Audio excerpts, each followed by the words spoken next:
So raise your hand if you don't like a big block. Put your hand down. Nobody fucking asked you. So if you were letting your armpits breathe just a minute ago, go ahead and scroll, because this video ain't for you.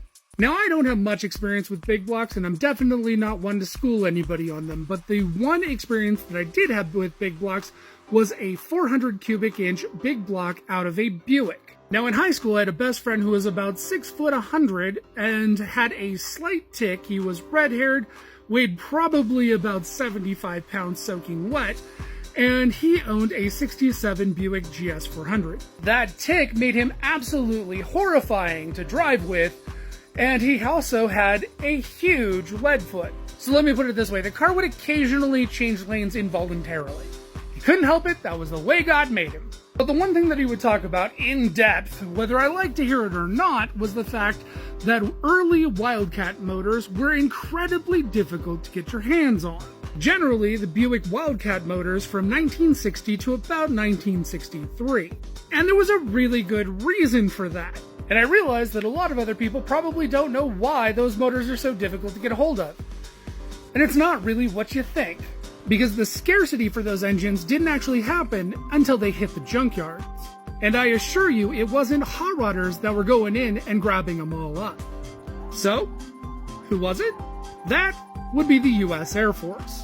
There was actually a standing order with all the major junkyards in the US for 400 cubic inch Wildcat Buick engines. There was actually a point where the US Air Force actually cleared every 400 cubic inch Buick Wildcat engine out of every junkyard on the registry out of the entire US. And at the time, they had no idea why, because what they were using them for was still quite top secret.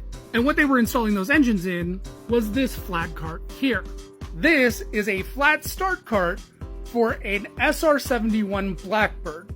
This cart holds two Wildcat 400 cubic inch Buick engines. Now on the top of the cart there is this coupling, which is a male coupling that raises up and attaches to the bottom of the Pratt & Whitney J58 engine. This is the female coupling on the engine. Now the guys that would run these engines were hot rodders. And hot rodders being hot rodders, they would run these engines up over 6,000 RPM. This would run the J58 up to about 3,000 RPM, where they could finally light the burners and get it up to an operating speed of about 4,000 RPM. The problem is that a lot of these guys, they would push the engines too far and blow the engines up. So the Air Force had to keep a ready supply of Buick 400s on hand.